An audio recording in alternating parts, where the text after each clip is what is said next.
Hey everyone, Rogue Gold here, and today we are back with another build video. Now this is absolutely going to follow the recent trend I've been doing with my build videos, that being this build isn't anything new. Other creators have been making videos on this for probably over a year. However, what I really enjoy doing here on the channel is having references to which I can refer people to if they want to try out or learn a build that I'm using in the background of any of my videos. And recently, I put together this very meta, very popular AR build for PvP, and so you're absolutely going to see me using this much more often in the background of my upcoming videos, especially when I'm in the DZ. And so I very much like to be able to refer people to a bit of a guide if they want to find out what build I'm using. And so here we are today with that breakdown. I'm very excited to share this with any of you who may not have used it. You know, it's basically impossible to come up with something totally new as far as build making goes in the Division 2 these days, given it's been 11 months since the last balancing shift, and that one didn't really do anything, so it's probably been over a year since the last major one. So point being, nothing is new anymore. However, no one has, of course, tried every build out there. And so if you haven't tried this build out that I'm showing you today, and especially if you're a fan of PvP, then I think you're absolutely going to love it. It gives you a lot of sustain without using armor regen, lots of range, lots of damage with an AR. It's a great solo or team build, so let's just jump right into it. Shall we? Enjoy, folks. So let's jump right in. Starting off, you can get an idea of what the build is going for here. Just kind of an all-around good sustain AR damage build. A lot of people have made videos on it before, like I said, and it just works extremely well. Now, I have changed things a little bit from other versions you might have seen, but we will get into all of that. Starting off with the gun, you can use any good high-end AR here. I really like the Carbine 7. If you haven't tried it out or you do like it, then I recommend it, of course, for this build. That's my favorite one that I've used so far, but you could use a FAMAS, you could use a Police M4, you could use a Honey Badger. There are a lot of other options, but I recommend the Carbine. It is harder to get than other ones because it rolls with the what is that called? Overflow talent by default, so you have to get one with a good attribute so that you don't have to roll that. So luckily, I got one here with damage to targets out of cover, and then I have Optimus. That's what I would recommend on whatever AR you use. You could also use something like Strained, I suppose, but Optimus is just very good, so that's what you want in this first slot. And then I'm using Crit Chance Sight. Important here, if you end up using Firewall, I mean, that's what I recommend. That's what I have on here. You get the 10% crit damage underbarrel, and that is going to be very useful for getting that crit as high as you possibly can. So try to make up for the crit chance in other spots so you can run that there and take advantage of that extra mod, and then a crit chance muzzle, and of course an extended mag. Moving on to the secondary, use whatever you want. I would recommend not using an AR secondary. At least for me personally, when I've been using this for the last few weeks, I've run out of ammo more on this build than I think I ever have on any other build. I don't know if I'm just shooting more because I don't even know. I've run out of ammo a lot in this, so I would recommend using a secondary that at least doesn't use the same ammo type, even though if I run out of ammo on my AR, I'm not going to be able to face tank people with a Nemesis. Use whatever you want. You could do an SMG, LMG, you could use a sniper like me, just something else than an AR, so that in worst scenario, worst case possible, you have something else you can use if you do end up running out of ammo, but truly run whatever you want there for your secondary. And then last up, for the pistol, I just have the Orbit like I use on the majority of my builds. Moving on to the gear. We start off with the Coyotes mask. Now this, of course, is a popular pick for PvP. The reason I'm using it on this build is because you're usually fighting at a decent range, usually within the 15 to 25 meter, like you see in the talent there, where you get 10% crit damage and 10% crit chance. And what using the Coyotes mask allows me to do, I will show you if I get that selected and I go over here, I only have 47.4 crit chance, and that lets me bump up my crit damage more because I know that majority of the time I'm going to have at least 57% crit chance from that Coyotes mask bonus. And then if they are within that 15 meters, then I just get almost 200 crit damage with 47 crit chance. Is still not a bad, stat distribution at all. But most of the time I'm going to be at 57 crit chance, 182 crit damage from that 10% bonus in both of those slots. So yeah, Coyotes is very nice in that way that you can be a little bit more lenient with how much crit chance you invest into. But like I said, otherwise, then when you're at extra range, you'll just get maxed out crit chance, or you'll get more crit damage.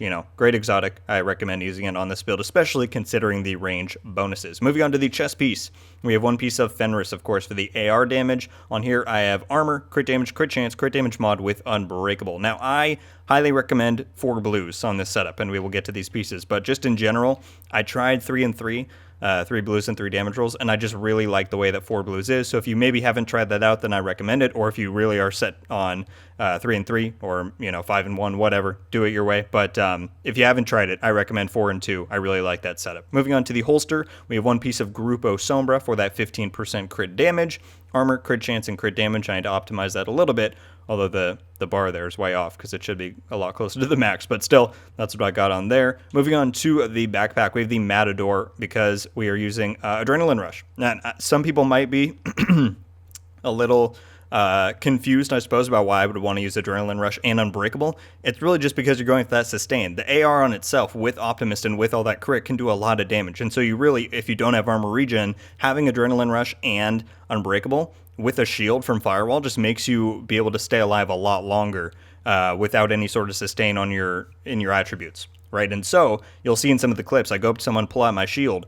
A, I'm getting bonus armor if they try and shoot there. B, if they get rid of the shield and they start shooting me, I already have a lot of time to take them down. And if they do get my armor down through Adrenaline Rush, then I have Unbreakable. You know, the bonus armor will come back within that time. So it's just a really good combination for that sustain and up close fighting, and it supports you at range. Well, it doesn't really support you at range, but it helps that when they do get closer, and you can still have plenty of damage at those longer ranges. So this is one of two pieces of Walker, of course, for the Matador, which total is giving me 5% weapon damage and 5% damage to armor. And the reason that I'm using this over Contractors is that it actually gives you better bonuses if you're going for a high crit setup. Because if you think about it, Contractors, you're wasting the brand bonus. Unless you're using an LMG, which we're not on this build. You're getting LMG damage, and that doesn't help you out. What this does is that you can get 5% damage to armor from the second piece brand bonus, and then so you are losing out on 3% damage to armor from not running Contractors, but that means you have an extra attribute slot to which I can now have an extra crit chance or crit damage roll, which gets me to the values that I showed you earlier. So this actually does give you a statistical advantage over Contractors, for the specific setup when you want that extra crit. And so I highly recommend this over Contractors. I watched someone else's video on it. I'm sorry, I forget who it was. Otherwise, I would mention them. But yeah, it's a good thing to try out. So it gives you a little bit of an edge for the specific setup. Obviously, Contractors is still best in slot for certain scenarios, but for this specifically, I recommend 2 Walker over using Contractors. And so on this piece, of course, I just have weapon damage, crit chance, and a crit damage roll. And then last up, we have the Fox's Prayers, of course, with maxed out armor, damage target out of cover being the attribute, the special one for the named item, and then crit damage. That's, of course, what you're going to want. This is a great item, best in slot for knee pads. As far as damage goes, you're not competing with something like 2-piece Walker because you can't get damage to target out of cover on any other brand bonuses. And so even though I'm not using a rifle, this is absolutely where you're going to want for that extra bit of damage, especially considering people are out of cover most of the time in PvP. Moving on to the skills, we first have the Firewall Shield. I highly, highly, highly recommend using Firewall for this build. You could do something like Gunner. You get a little bit more bonuses when you're firing at range and some of that stuff, but it's just so nice when they do push up on you in combination with Unbreakable and Adrenaline Rush. You're just going to perform so well both at range and when they get up close to you. You have a lot of bonuses in each scenario, and the shield just helps with that, along with the, of course, the Firewall medkit and all that type of stuff. But the shield specifically gives you that 12% damage bonus per enemy. Well, I have enough mods to get it to that. If we look, yeah, I have 1 there, 5 there. So yeah, that gets me up to that. Very nice. I'm sure most of you by now know how good the shield is, gives you the extra damage, all that jazz.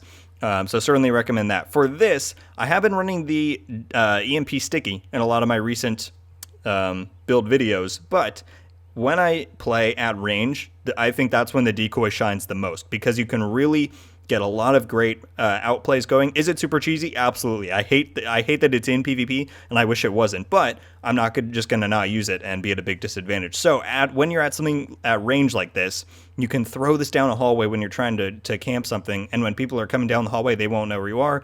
Just pop them and they're dead, especially with how much damage you have on this, especially with how much you can do at range. It can be really, really useful, so I recommend this over the EMP Sticky. Even though that's still going to be good, if you do get pushed up on, I've just found the decoy to be the most useful on this type of setup with this type of playstyle, so definitely recommend the decoy for your second skill. And then the only other thing that I haven't talked about, well, I already did, is Firewall. I definitely recommend this. You get the medkit, best in slot for PvP. Maybe that'll change in the new update in February when they introduce the spec trees and the instant armor kits, but for now, if you're going to use this between what are we in now? November and February. Definitely use Firewall. Definitely at least try it out for the medkit and for the shield. Like I said, you're just getting lots of extra damage, lots of extra survivability, both at range and up close, and it's just an unbeatable combination, if I do say so myself. So there you have it, everyone. My newest, latest, and greatest PvP creation. Now, again, I did not come up with this build. Many upon many have shared and made this long before myself, but that isn't going to stop me from creating my own guide in case anyone wants to try it out. So there you have it. I really hope you enjoyed. I know I certainly have been enjoying using it, so give it a go, and absolutely let me know what you think. And yeah, that's about it, guys. Thank you all so much for watching. Leave a like if you enjoyed this video, and be sure to subscribe with notifications on so you can be updated every time I upload. Let me know your thoughts on the build. Have you tried it? Are you interested in it? Drop all that down below. Like I said earlier, I've been using this almost exclusively in the DZ lately, and I've been loving it, and I certainly hope you all do as well. That's going to do it for me, though, today, everyone. Once again, thank you all so much for watching. I hope you have a wonderful day, and until the next one, guys, Rogue Gold out.